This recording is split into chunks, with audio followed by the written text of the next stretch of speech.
Olá a todos, com grande alegria iniciamos mais este culto de sexto domingo de Páscoa, culto em que nós queremos meditar, refletir sobre essa temática que de repente pode ser meio impactante para todos nós logo de cara.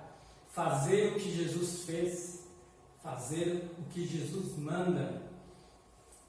Eu explicarei com calma o que tudo isso quer dizer e que todos tenham um abençoado culto. Nós iniciamos este culto em nome do Deus Triuno, Pai, Filho e Espírito Santo. Amém. Vamos falar com Deus em oração. Querido Deus, amado Pai, como é bom podermos estar neste culto, ainda que de maneira remota. Como é bom podermos meditar na Tua Palavra. Como é bom podermos refletir sobre o nosso discipulado. Pedimos que neste momento o Senhor envie o Teu Santo Espírito para edificar a nossa alma, para que nós possamos, com os corações enriquecidos pelo Teu Santo Espírito, não apenas entender, mas também crescer na fé e aplicar aquilo que nós aprendemos. É o que pedimos e agradecemos, em nome de Jesus. Amém. Muito bem, vamos cantar então os próximos 3 hinos. Hoje temos então uma sequência um pouco distinta dos últimos cultos. Os próximos 3 hinos iremos agora já ter eles diante de nós.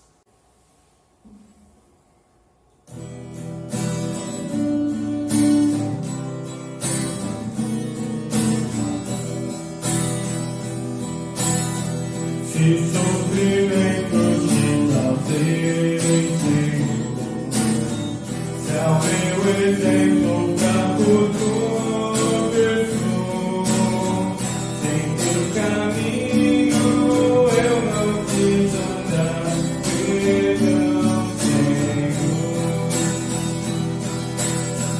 Se vão e puxo foi o meu falar, se é o meu irmão não demonstrei amor, se ao sofredor não estendi a mão, perdão, Senhor. Se indiferente foi o meu viver, tranquilo e calmo sem lutar por ti, devendo estar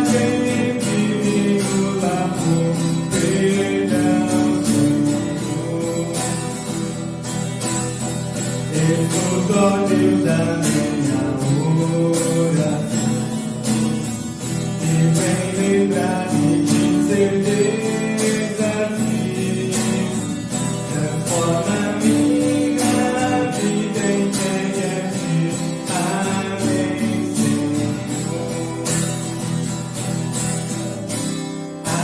Amém, Senhor. Vamos falar com Deus em oração. Querido Deus, amado Pai, graças te damos por podermos refletir em nossa vida.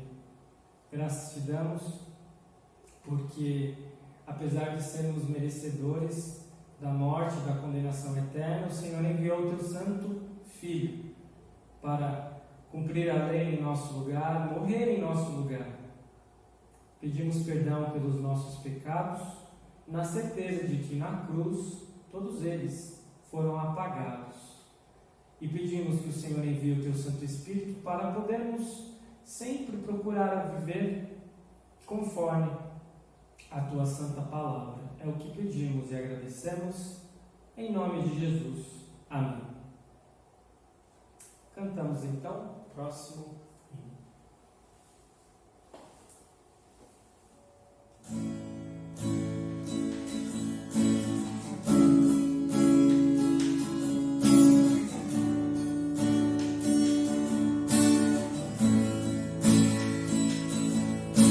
Espírito, em verdade, te adoramos.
um hino, um pendão real. Talvez este não seja do conhecimento de algumas pessoas, mas é um hino que nos dá bastante norte com relação à temática que iremos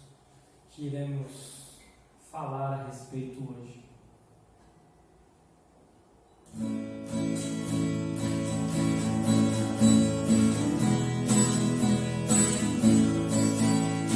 Pendão real por quem morrer, a doçura dos céus, corajosos do Evangelho defender, marchando para o céu, com valor, sem temor, por Cristo prontos a sofrer, venham perder o seu perdão.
Salmo do dia é o Salmo 66. Salmo 66.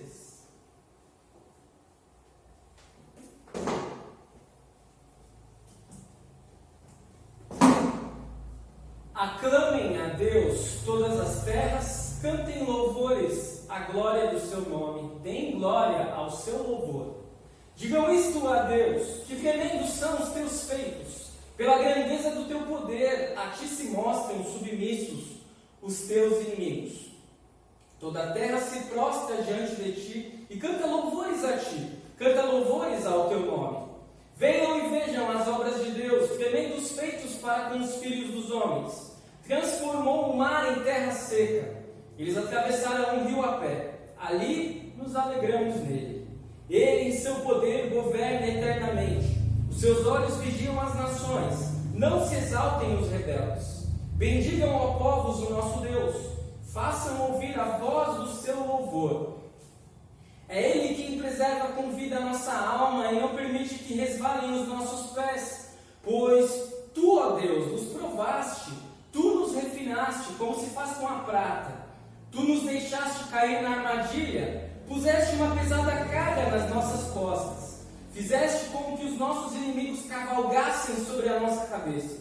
Passamos pelo fogo e pela água, porém, afinal, nos trouxeste para um lugar espaçoso. Entrarei na tua casa com holocaustos, a ti pagarei os meus votos, que os meus lábios fizeram e que no dia da angústia a minha boca prometeu.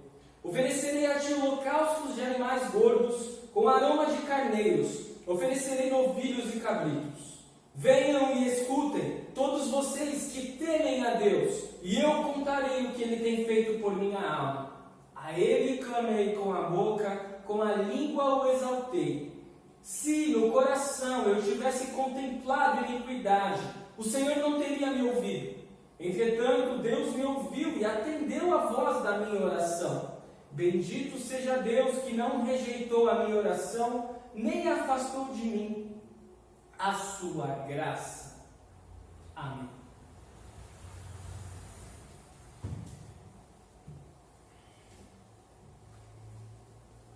E a leitura da epístola que temos seguido é da carta de Pedro, da primeira carta do apóstolo Pedro, capítulo 3, versículos 13 a 22. Primeira de Pedro 3, 13 a 22, onde lemos o seguinte: Ora, quem há de maltratá-los se vocês forem zelosos na prática do bem? Mas, mesmo que venham a sofrer por causa da justiça, vocês são bem-aventurados. Não tenham medo das ameaças, nem fiquem angustiados. Pelo contrário, santifiquem a Cristo como Senhor no seu coração, estando sempre preparados para responder a todo aquele que pedir razão da esperança que vocês têm. Mas façam isso com mansidão e temor, com boa consciência, de modo que naquele que falam mal de vocês fiquem envergonhados esses que difamam a boa conduta que vocês têm em Cristo. Porque, se for da vontade de Deus, é melhor que vocês sofram por praticarem o bem do que praticando o mal. Pois também Cristo padeceu uma única vez pelos pecados, o justo pelos injustos, para conduzir vocês a Deus.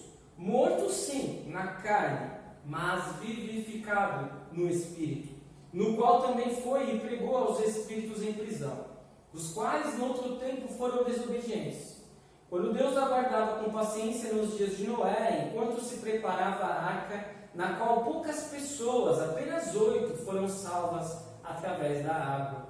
O batismo que corresponde a isso, agora também salva vocês, não sendo a remoção das impurezas do corpo, mas o apelo por uma boa consciência para com Deus, por meio da ressurreição de Jesus Cristo, que depois de ir para o céu está à direita de Deus, ficando-lhes subordinados anjos, potestades e poderes. Até aqui a leitura da epístola.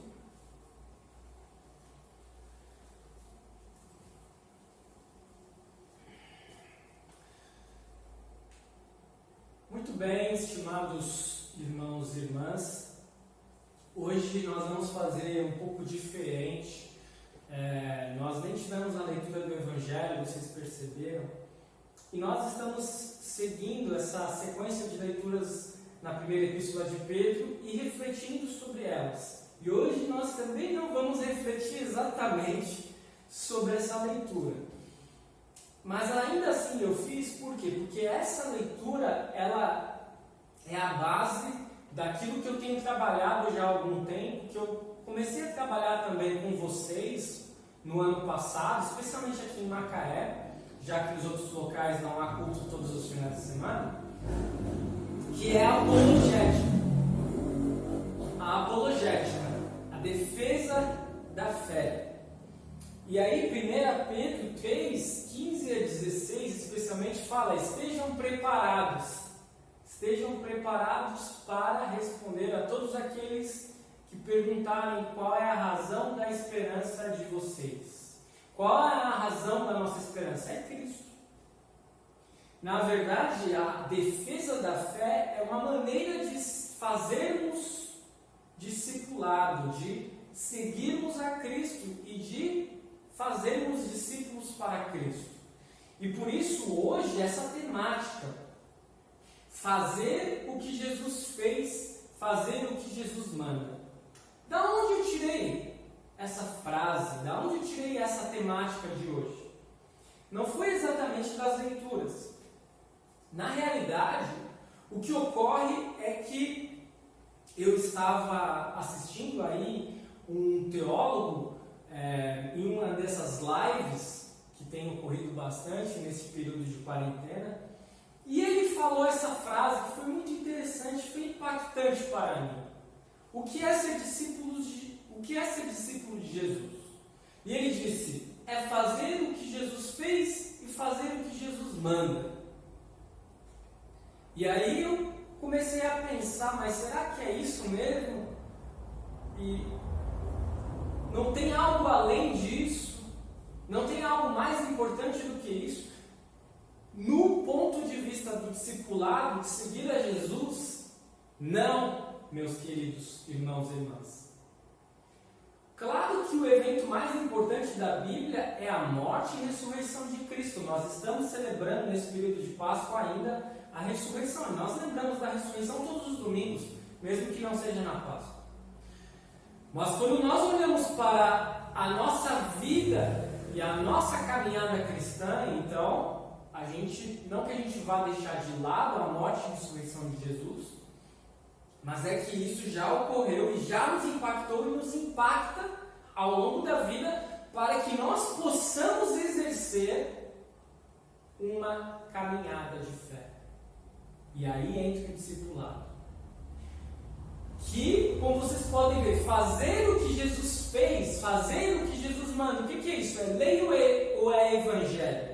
É lei, não é? É lei. Fazer o que ele fez, fazer o que ele manda, não é evangelho, é lei.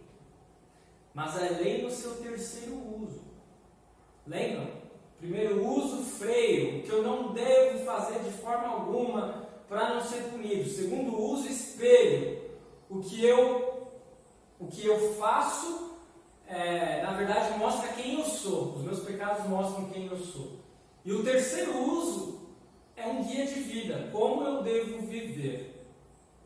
Muito bem, então, hoje nós vamos assim ter uma palestra, na verdade, mais do que um sermão, sobre essa temática.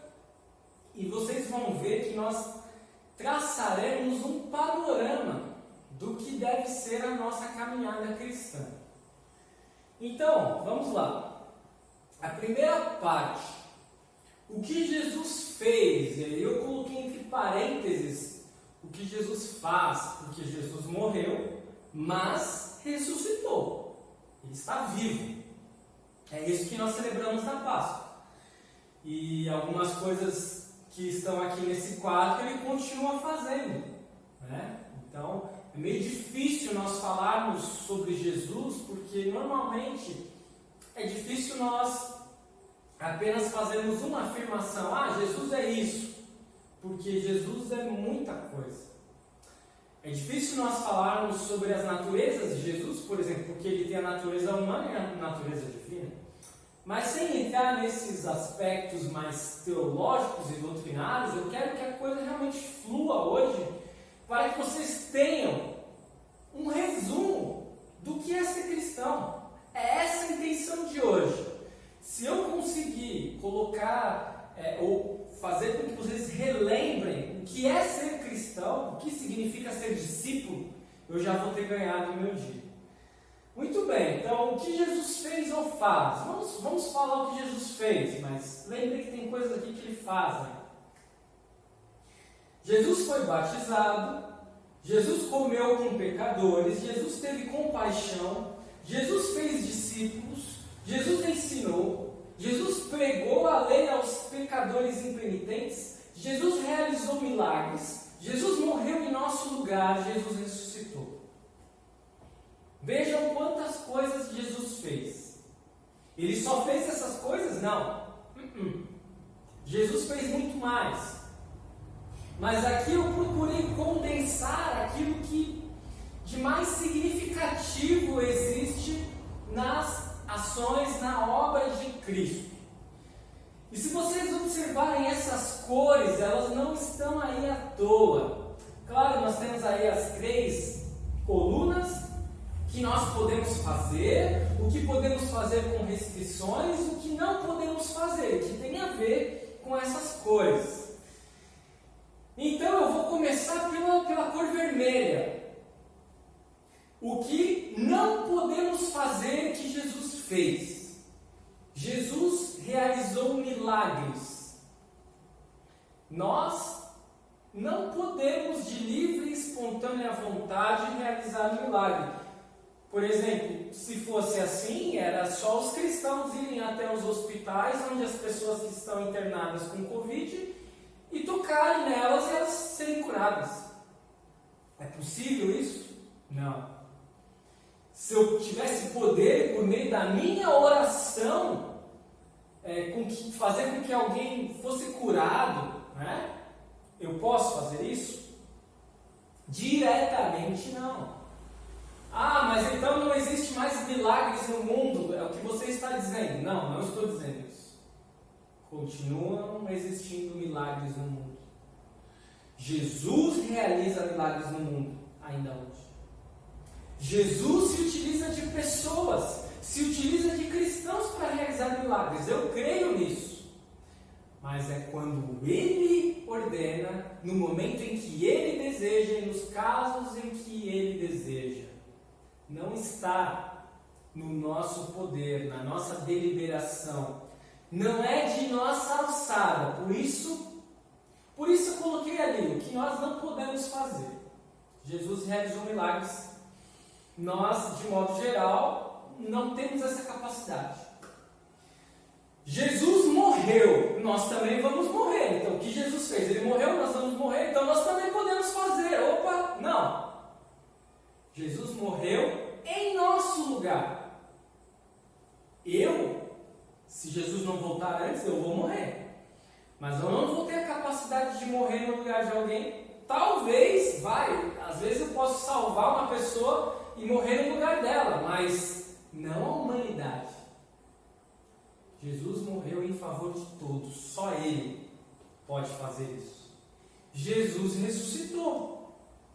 Ué, pastor, mas nós também não ressuscitaremos? Sim, nós ressuscitaremos. Quando Cristo vier nos buscar, nós teremos a nossa alma novamente juntada com o nosso corpo de uma maneira perfeita. Mas onde está o poder de que isso ocorra? Não está em nós novamente. Se alguém morrer, eu posso ressuscitar essa pessoa? Eu tenho esse poder? Não. E Jesus ressuscitou pessoas. Então, o que nós não podemos fazer, o que está ali em vermelho, Jesus realizou milagres, Jesus morreu em nosso lugar, Jesus ressuscitou, não é com a gente. Deixamos de lado, agradecemos pela obra que Ele realizou em nosso favor, louvamos esta obra, vivemos por ela, mas nós não podemos fazer o que Ele fez nesse lado aí da coluna, nesse lado direito. O que podemos fazer com restrições? Eu vou pular o primeiro. E eu vou falar dos dois que estão abaixo antes, que eles estão em amarelo. Jesus, Ele ensinou. Nós podemos ensinar. Então, o que nós podemos fazer? Podemos ensinar. Mas eu falo que nós podemos ensinar com restrições. Que restrições são essas? Primeiro, que nós não ensinamos com a capacidade que Jesus ensinou. É impossível. Segundo, que de acordo com o discipulado que Jesus empreendeu e depois com o passar dos anos no início da igreja, nem todos são chamados para ensinar doutrina, ensinar a palavra de Deus. Por isso que existem igrejas, existem pastores, existem líderes espirituais. Por isso, o que podemos fazer com restrições. Todos podem ensinar de alguma maneira, mas não de uma maneira profunda. Entenderam? Ponto 3. Jesus pregou a lei aos pecadores impenitentes, ou seja, aqueles pecadores que não estavam arrependidos de seus pecados. Jesus foi lá e pregou a lei. Nós podemos pregar a lei? Sim. Podemos dizer que alguém está errado. Mas nós não poderemos pregar a lei da maneira que ele pregou. De uma maneira perfeita, de uma maneira aplicada à situação de vida de cada pessoa.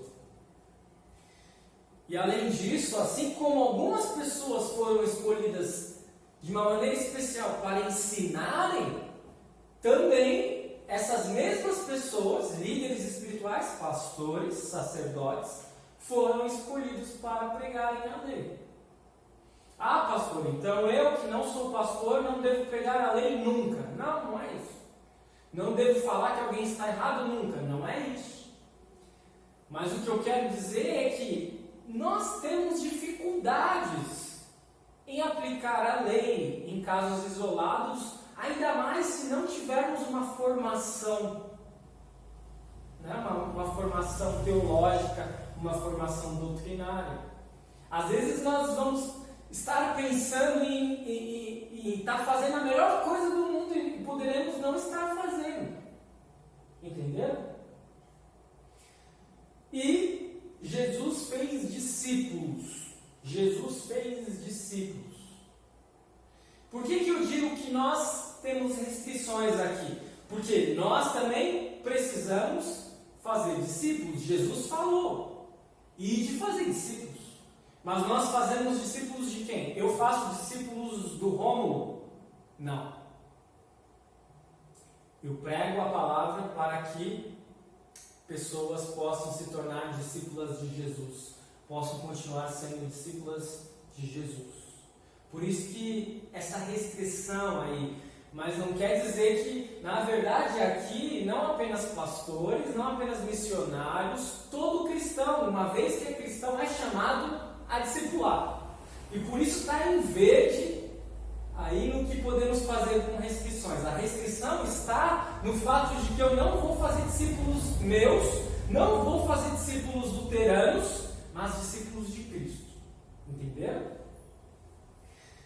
E o que podemos fazer? Jesus foi batizado. Nós somos batizados. Ponto. Precisamos assim nos concentrar demais nessa matéria? Não, por quê? Porque é uma ação que, apesar de ter seus efeitos perdurando ao longo de nossa vida, ela ocorre uma única vez, ela ocorre muitas vezes quando nós somos bebês, nós nem lembramos de quando ela ocorreu, apesar de lembrarmos diariamente, ou devermos lembrar diariamente dos seus efeitos. Então, assim, é algo que o discípulo de Cristo precisa se concentrar em fazer o que ele fez, ser batizado. Não, já aconteceu. Jesus foi batizado, nós fomos batizados. Não é uma ênfase que precisamos dar aqui. E vejam, eu não estou diminuindo o batismo. Percebam, eu não estou diminuindo a morte de Jesus em nosso lugar. Eu não estou diminuindo a ressurreição de Jesus. O que eu estou dizendo é que no nosso discipulado, na nossa caminhada cristã, isso, nesse momento aqui, quando nós pensamos no que Jesus fez e no que nós devemos fazer conforme Ele fez, não é o mais relevante, entendeu? Ponto 2 e ponto 3, esses sim. Esses nós precisamos nos focar. Nós precisamos dedicar a nossa vida. Jesus comeu com pecadores. Jesus conviveu com pecadores. Ele não procurou se distanciar daquelas pessoas de má fama. Ele conviveu com elas. Significa então que nós vamos sair por aí, vamos fazer parte das quadrilhas, vamos só buscar o submundo. Não é isso exatamente. O que eu quero dizer é que a vida do cristão é conviver com quem vier pela frente. É procurar ajudar quem vier pela frente. É procurar testemunhar para quem vier. E acho que entra muito nisso aqui. Jesus comeu, conviveu com todos. Ok? E Jesus teve compaixão. Jesus teve compaixão. Quando Jesus olhava pessoas em dificuldades, ele sentia uma tristeza profunda em seu coração. A misericórdia, uma miséria de coração. Ele tinha compaixão pelas pessoas. Ele se compadeceu delas. E assim também, cada cristão precisa ter compaixão do sofrimento alheio, do sofrimento do próximo. Nós não podemos fechar os nossos olhos. Nós não podemos ser pessoas frias. Faz parte do nosso discipulado termos compaixão, assim como Jesus teve compaixão de nós. Termos compaixão das pessoas. Muito bem? Esses dois pontos é que nós precisamos nos focar. Jesus comeu com pecadores, Jesus teve compaixão. E também Jesus fez discípulos, mas esse eu vou deixar para um segundo momento, que aí nós vamos explicar um pouco melhor. Jesus comeu com pecadores. Então temos lá o texto de Mateus 9, 10 a 13, que diz assim: estando Jesus à mesa na casa de Mateus, muitos publicanos e pecadores vieram e tomaram lugares com Jesus e os seus discípulos. Vendo isso, os fariseus perguntavam aos discípulos de Jesus: por que o mestre de vocês come com os publicanos e pecadores? Mas Jesus, ouvindo, disse: os sãos não precisam de médico, e sim os doentes. Vão e aprendam o que significa: quero misericórdia e não sacrifício, pois não vim chamar justos, e sim pecadores. Nós não podemos esquecer esse texto. Nós não podemos esquecer o que Jesus disse para aqueles julgadores, para aqueles fariseus, que não se conformavam em ver Jesus, que se dizia o mestre na concepção deles, comendo com pessoas de má fama, porque eles procuravam se afastar dessas pessoas. Mas como essas pessoas poderiam ser modificadas e terem suas vidas transformadas se elas não tivessem a convivência com Jesus? A igreja é um lugar para pessoas enfermas. É um grande hospital. Eu sou uma pessoa enferma. Vocês que estão me assistindo, vocês também estão. E nós precisamos olhar para o lado e observar que todas as pessoas são. Talvez algumas vão parecer mais enfermas do que outras, é verdade. Mas não existe pecadinho e pecadão, né? Todos estamos no mesmo barco. Nós não podemos ter um olhar julgador, um olhar superior, seja por qual pessoa for. E assim nós poderemos seguir a nossa caminhada cristã. Jesus teve compaixão, que é algo que por vezes nós observamos cristãos dizendo: eu sou cristão, mas quer dizer, eu quero o mal de quem quer o mal, e como se eu fosse um justo juiz. Aquela velha história: bandido bom é bandido morto, CPF cancelado, coisas do tipo assim, sabe? Isso não é cristão, gente. Não é.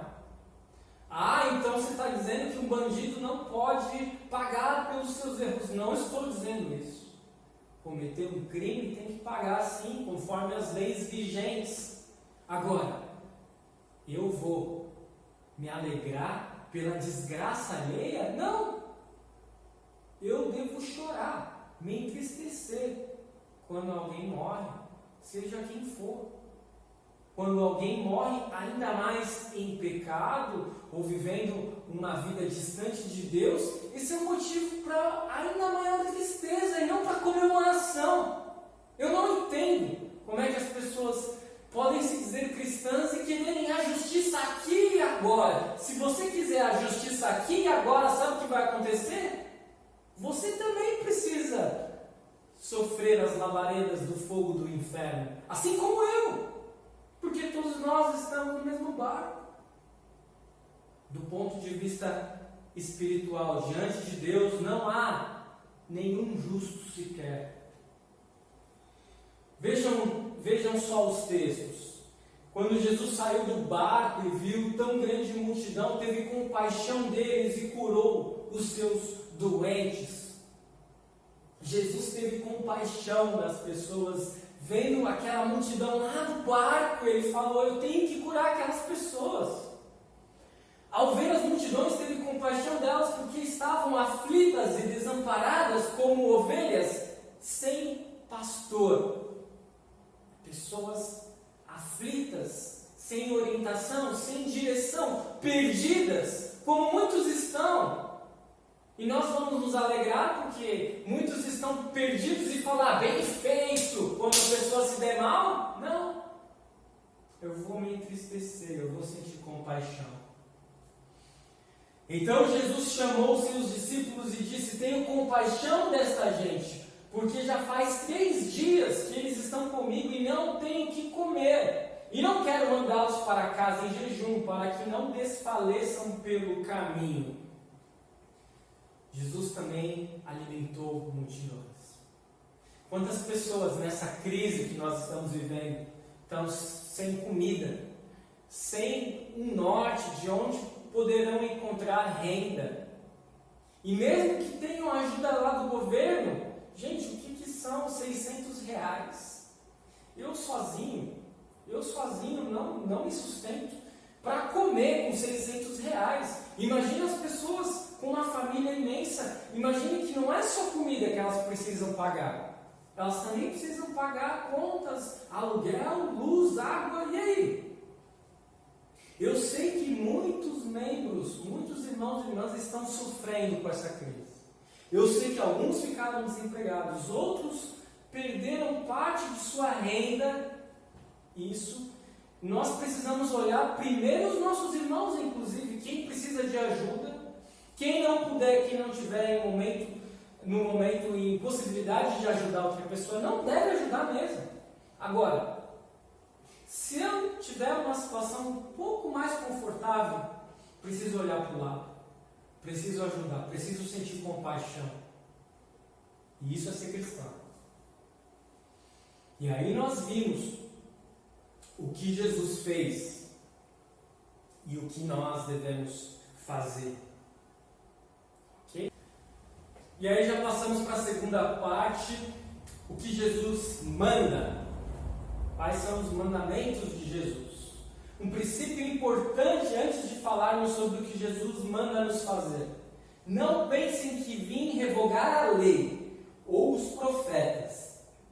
Não vim para revogar, mas para cumprir. Disse Jesus lá no Sermão do Monte. Ou seja, quais são as leis, quais são os mandamentos, quais são os princípios que Jesus ordena aos seus discípulos. Não são coisas novas, porque ele segue o decálogo, ele segue a lei do Antigo Testamento.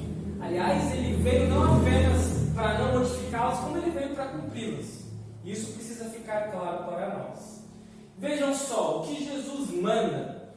E aqui esse quadro, eu vou falar rapidamente dele, e depois, mais uma vez, nós vamos nos concentrar naquilo que nos cabe, naquilo que é de nossa alçada. Não quer dizer que aquilo que não seja de nossa alçada não seja importante. Por isso eu vou começar lá pelo canto direito, como eu fiz anteriormente. O que não é mais de nossa alçada, diz lá naquela coluna da direita, o que faz parte da medicina e do Espírito Santo hoje. Jesus mandou curar. E aí entra um pouco naquela parte dos milagres que eu havia dito antes. Nós podemos curar alguém, podemos ser instrumentos para curar alguém. Alguém pode se formar numa faculdade de medicina e se tornar um médico.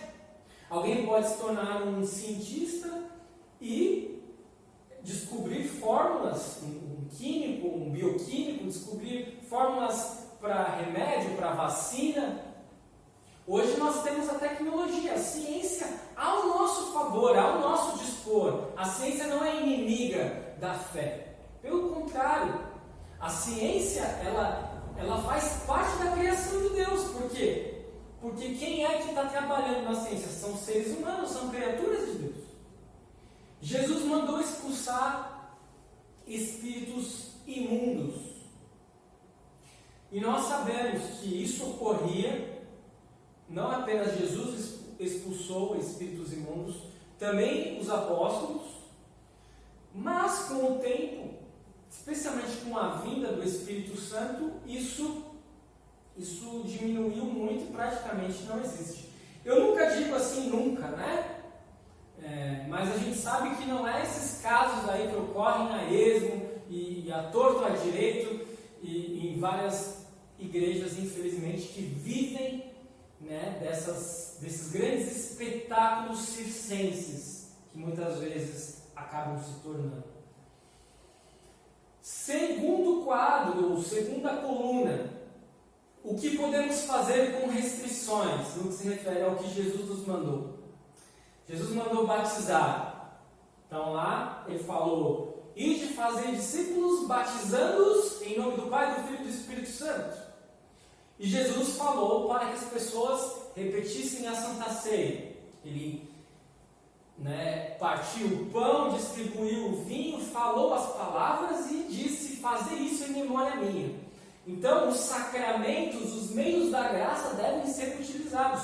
Nós podemos fazer uso deles, mas onde está a restrição nisso? Porque algumas pessoas foram chamadas para administrar estes sacramentos em nome da igreja. Não é algo que deve ser da alçada de todos, por uma ordem de decência, por uma questão de organização, não é? Claro, existem casos excepcionais, existem batismos de emergência, vocês sabem de tudo isso. O que eu quero dizer é que os meios da graça são importantíssimos, eles fazem muita falta para nós, especialmente hoje a Santa Ceia, eu sei disso, nesse momento de pandemia. Mas este não deve ser o alvo do discipulado. Quer dizer, o meu alvo deve ser se tomar Santa Ceia todos os domingos, de preferência. Mas não que aquilo que de fato é a minha maior preocupação na caminhada cristã. Nem tanto. Tanto é assim que já tem 2 meses que a gente não tem Santa Ceia, mas a gente continua com outros meios, com o meio da palavra, né? E inclusive o posicionamento da igreja foi este, né? Não se preocupem, quando voltar ao normal, voltaremos para a Santa Ceia. Ela é importante, mas ela não é determinante. É diferente, ela não é tão essencial. É difícil falar isso, né? Porque ela é muito importante. É um sacramento, é um meio da graça. Eu entendo isso. Tem outras questões por trás. Não é só perdão, vida e salvação que ela nos traz. Mas aí entraria aqui muita doutrina e não temos tempo hábil para aquilo que eu me propus a fazer hoje com vocês. Mas qualquer dúvida, qualquer situação, vocês podem entrar em contato comigo ao longo da semana a respeito dessa nossa palestra. O que podemos fazer sem restrições? São 6 coisas, eu vou direto para elas, porque é muita coisa. Né? São 6 mandamentos, digamos assim, são 6 ordenações que Jesus dá aos seus discípulos. Primeira delas, examinai as Escrituras, porque julgais ter nelas a vida eterna, e são elas mesmas que testificam de mim, disse Jesus, e está lá em João 5,39. Qual foi o contexto em que Jesus proferiu estas palavras? Jesus cura um paralítico e então passa a falar para judeus em Jerusalém. Ou seja, não é um ensinamento apenas aos discípulos. Ele está falando isso para pessoas que inclusive não eram seus discípulos. Examinai as Escrituras. Por quê? Porque os judeus que tinham as Escrituras como algo importante também, se eles examinassem com atenção, eles veriam que diante deles, eles estavam diante do Messias. Né? Diante deles estava o Messias. Por que examine e não simplesmente leia, diz Jesus? Examinar é muito mais do que ler, não é? Nós precisamos estudar a palavra, meditar sobre ela. Eu vejo agora, fazendo esses estudos de Romanos, um capítulo por semana, como eu tenho crescido espiritualmente, como eu tenho sido edificado pela palavra. E eu percebo que muitas pessoas em seus lares também, elas vêm falar isso para mim. Como está sendo bom, pastor, esses estudos bíblicos, deixar a palavra falar. Nós precisamos examinar as Escrituras continuamente. Temos examinado as Escrituras? Fica a dúvida aí. Aí cada um pode responder na sua casa. Ou só lido de uma maneira rápida e superficial. Ou nem isso, o que é pior. Temos que examinar, temos que analisar, temos que estudar, temos que meditar com afinco nas Sagradas Escrituras. Quantos problemas seriam evitados se as Escrituras fossem examinadas? Não teve aí, esses dias aí, um pregador aí com uma solução mágica para curar o Covid? E por que pessoas caem nessas tramóias, nessas soluções mágicas, nesses pastores midiáticos e milagreiros? Por quê? Porque não examinam as Escrituras. Se elas examinassem as Escrituras, não seriam presa fácil dessas víboras, desses pregadores inescrupulosos. 2. Pedi e dar-se-vos-á, disse Jesus em Mateus 7:7. Qual foi o contexto? O contexto do Sermão do Monte, que é Mateus 5-7. No Sermão do Monte, Jesus tem uma multidão próxima a ele, mas o alvo do seu ensinamento não é a multidão. O alvo do seu ensinamento são os discípulos, é a igreja, somos nós. Porque peçam e lhes será dado, e não apenas fale com Deus. Por que será que Jesus ele falou que nós deveríamos pedir e nos seria dado, e não simplesmente falou, falem com Deus, orem a Ele? Será que Ele não está aqui demonstrando a nós que precisamos pedir com fé, com firmeza, sermos perseverantes e nos agarrarmos a Deus em oração na certeza de que aquele nosso pedido irá se concretizar? Temos pedido conforme este ensinamento de Jesus?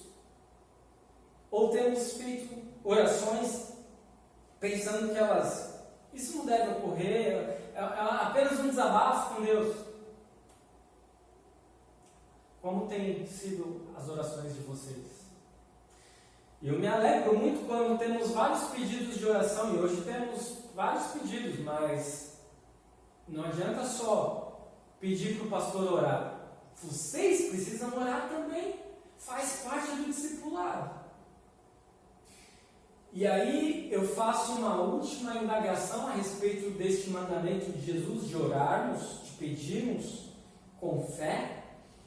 É um contraponto, o que eu peço versus o que eu recebo. Quer dizer, tudo que eu pedi eu vou receber? Tiago 4,3 diz: vocês pedem e não recebem porque vocês pedem mal.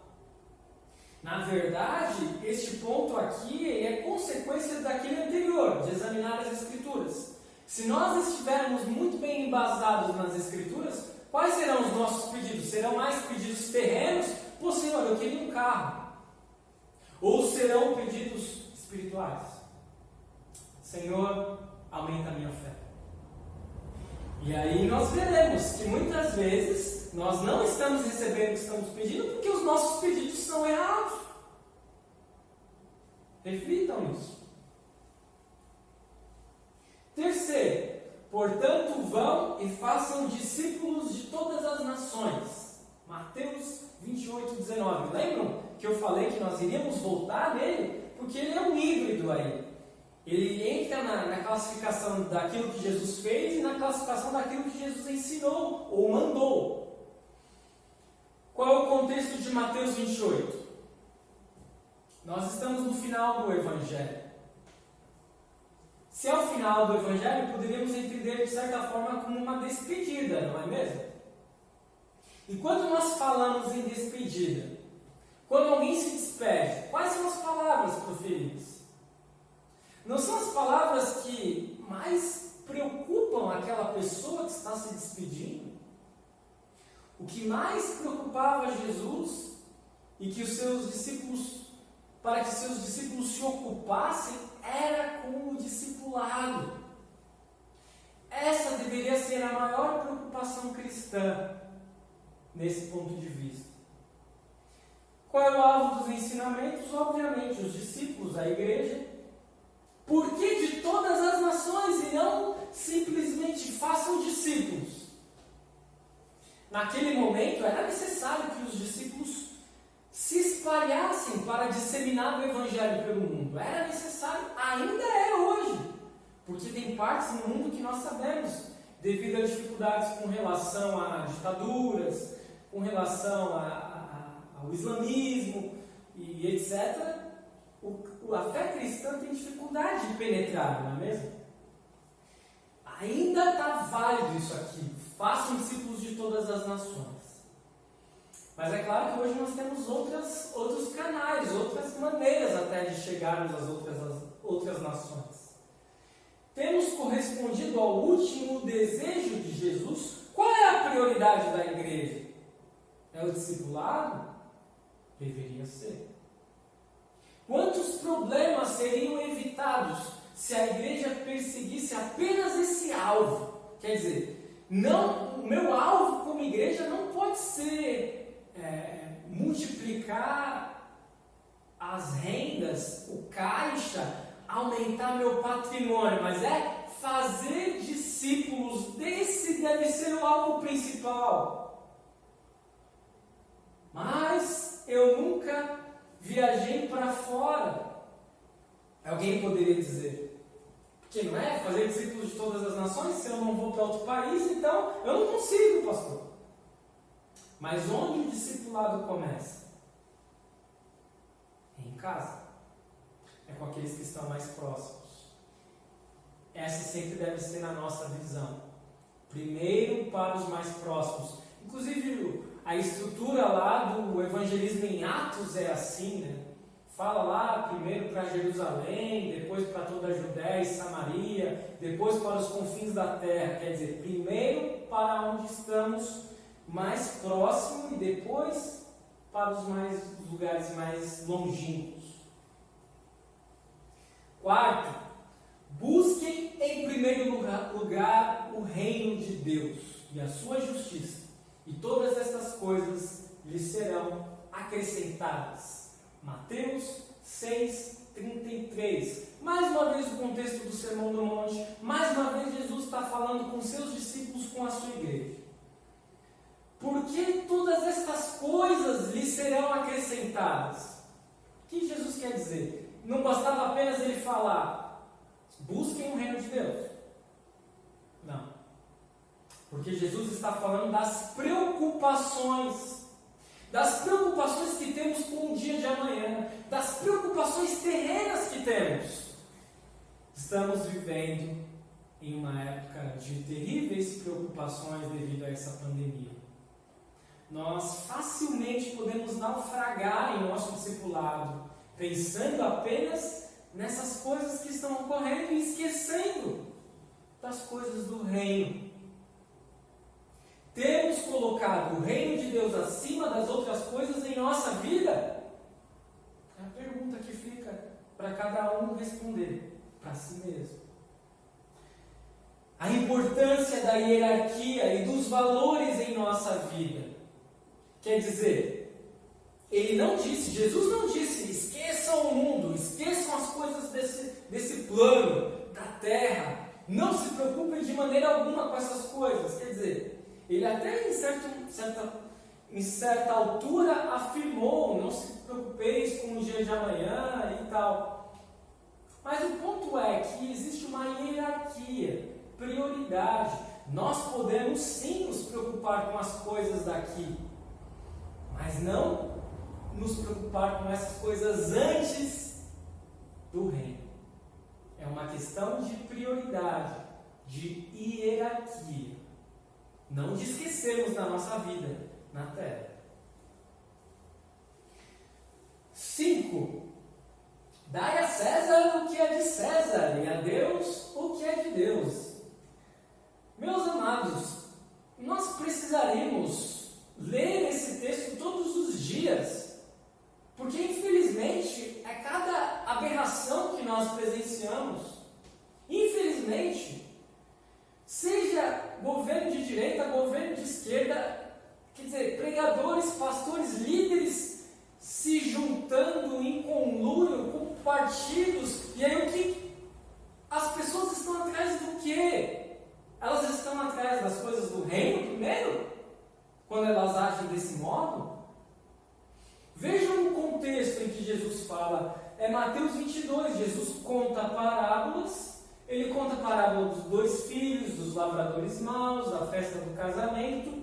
E ele está contando essas parábolas para quem? Para quem? Para os fariseus. Quando Jesus fala, dai a César o que é de César, ele não está se dirigindo à sua igreja inicialmente, aos discípulos inicialmente, porque isso não deveria nem sequer passar pela cabeça dos seus discípulos.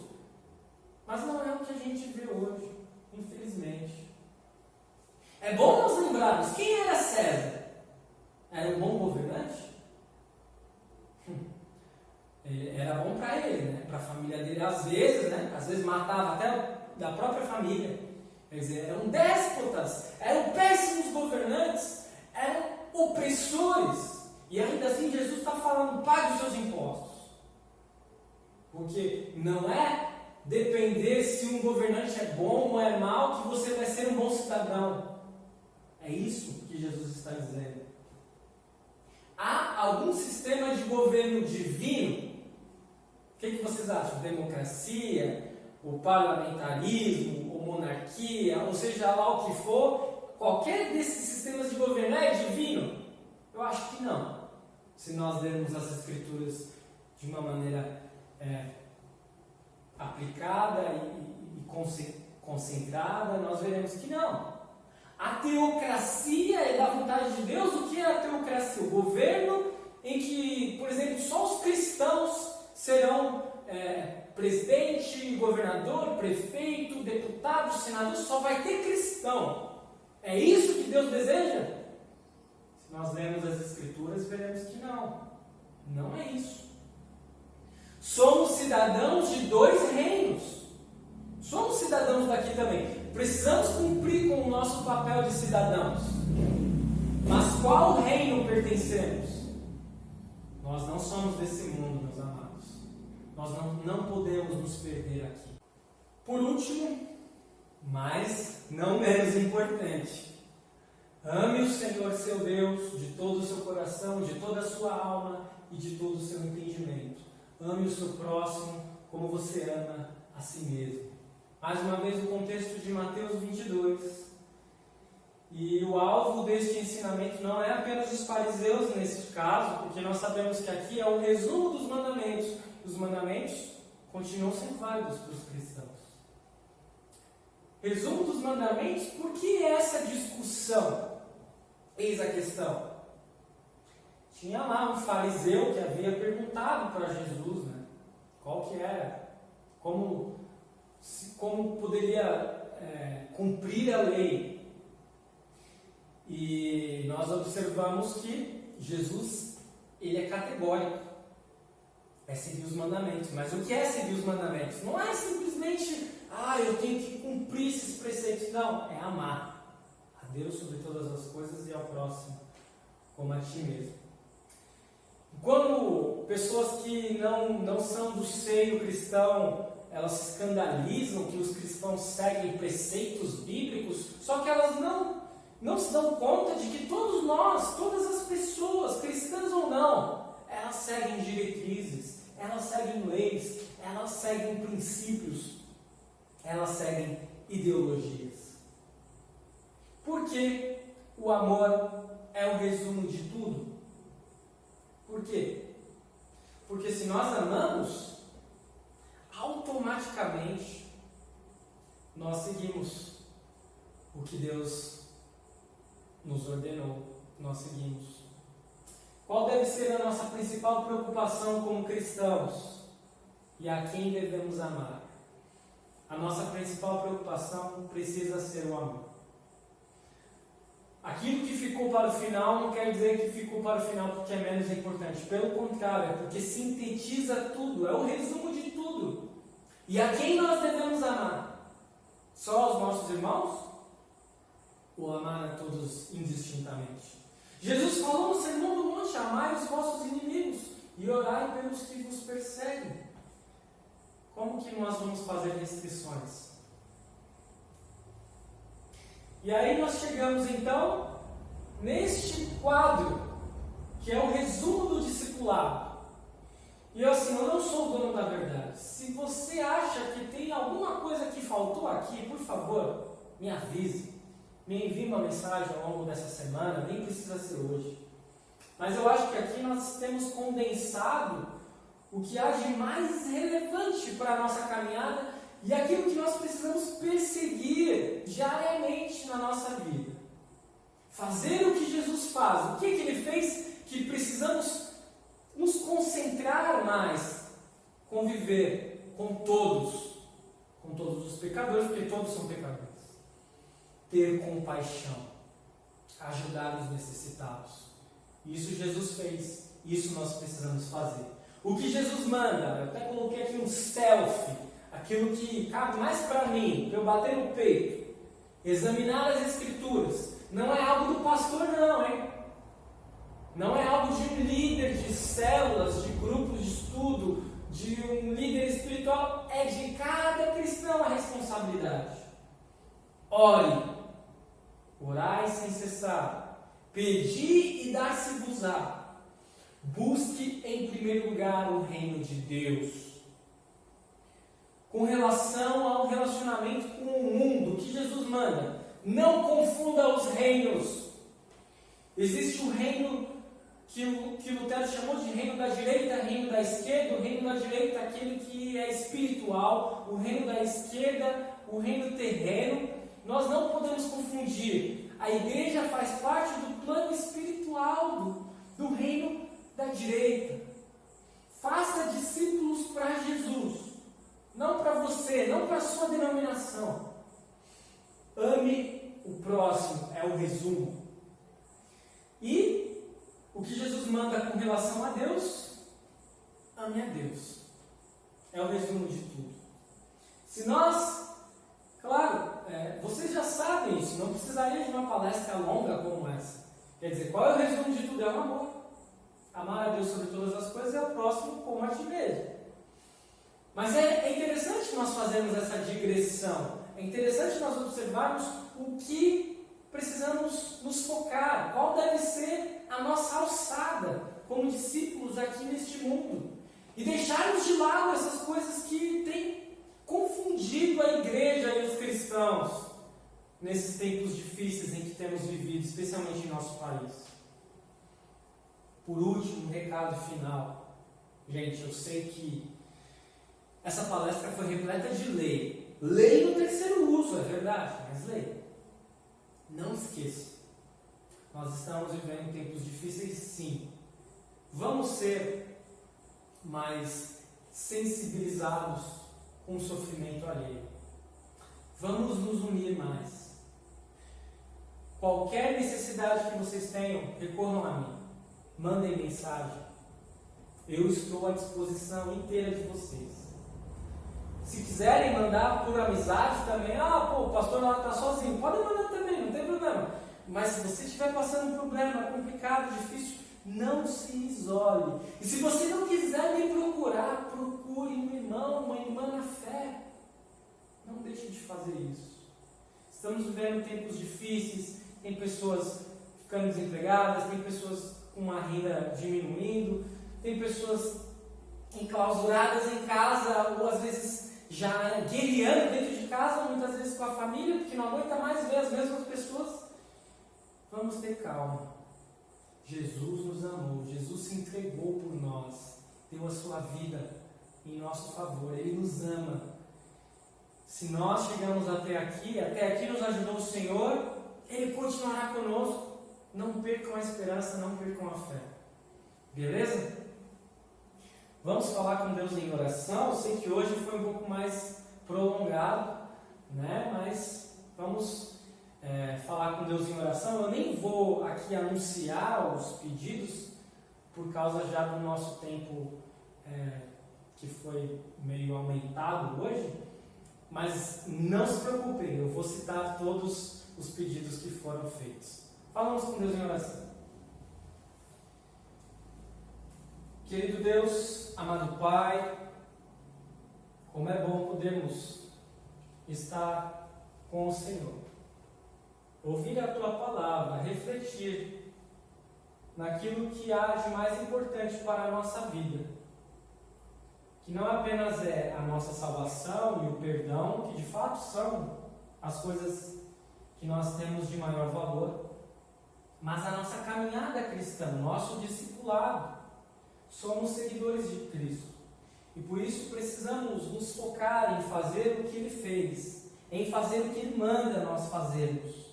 É claro que nós não seremos perfeitos como Ele foi, como Ele é. É claro que nós teremos falhas, que nós seremos imperfeitos, que nós falharemos, mas não podemos deixar de ter como alvo o discipulado.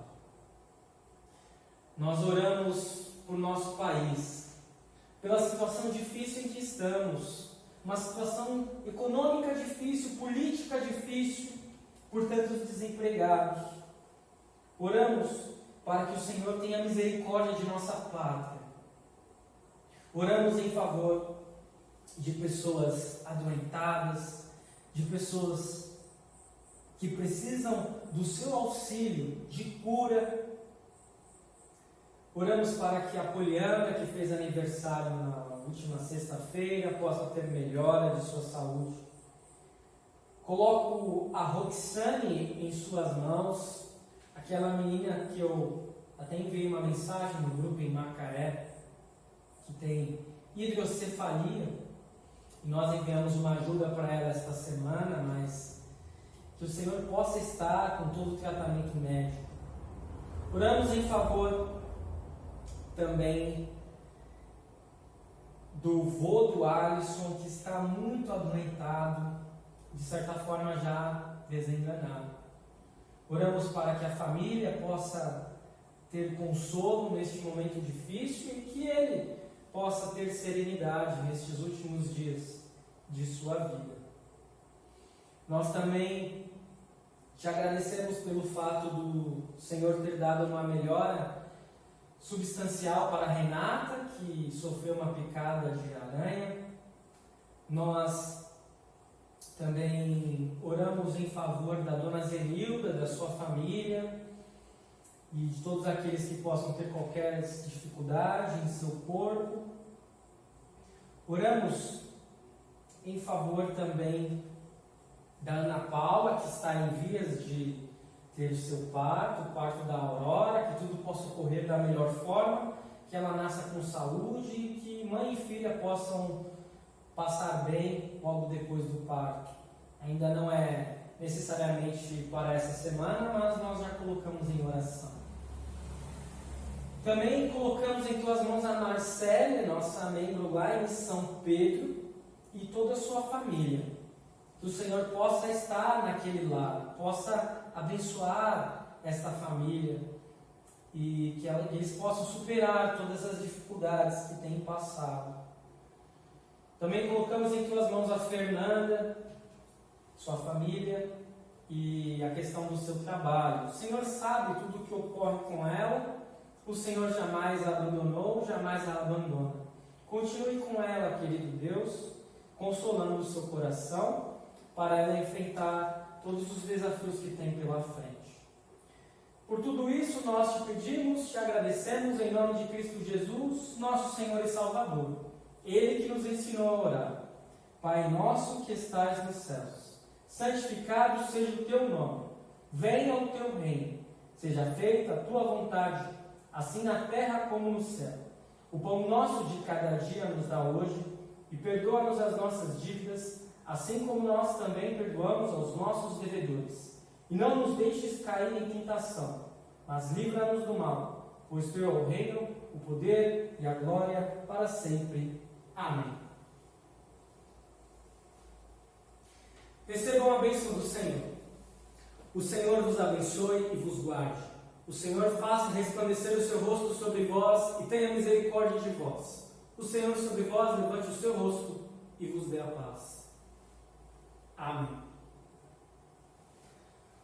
Muito bem, foi uma alegria ter vocês conosco mais uma vez neste culto e pedimos que vocês também possam compartilhar com outras pessoas e que possam continuar crescendo na fé. E qualquer dúvida sobre a palestra que viram, mandem para mim. Eu agradeço os elogios e a gente, quem não gosta, mas Mandem críticas também, por que não? A gente está aqui para crescer também, né? E somos faros. Avisos. Terça-feira continuamos aquele nosso estudo do Pai Nosso. Quinta-feira, que é para Macaé, né? No Skype. Quinta-feira, nosso estudo de Romanos não vai ocorrer, na verdade vai ocorrer um estudo sobre a Ascensão, que será celebrada nessa semana, e o próximo culto da mesma maneira, domingo às 10 horas de forma remota. Finalizamos com essa última música. Todos tenham um abençoado domingo, uma abençoada semana.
Como foi no teu jardim.